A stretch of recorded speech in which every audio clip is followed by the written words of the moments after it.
цікавить, чому, на твій пункт гледжання, як ти лічиш, повторилася ситуація з Лідою сьогодні? І чому так повторилося? Не були зроблені аналіз помилок?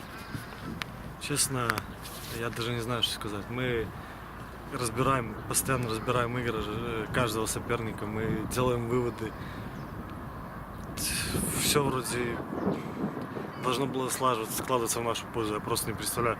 Мы вели 2-0, и я не могу...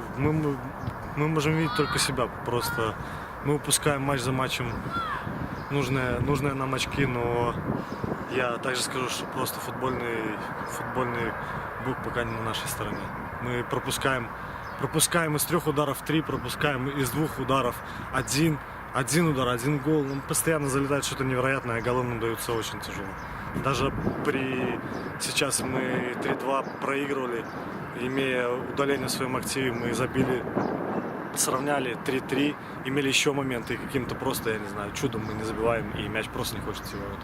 Как будто пока, как уже в раздевалке было сказано, что пока мы не попробуем, наверное, все, и горечь поражений, и травмы, и какой-то, не знаю, разлад, может быть, уже пошел, но пока мы все не перепробуем, нам просто начнет не вести, и мы не начнем побеждать. Но я даже не знаю, что сказать. Я просто, наверное, в первую очередь хочу извиниться перед болельщиками и перед всеми, кто за нас переживает, также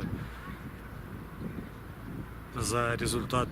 Я не знаю, но по игре команды как бы все матчи, с кем мы играли, и мы играли достойно, мы всегда имели больше моментов, чем команда соперника, но каким-то чудом мы не набираем очки.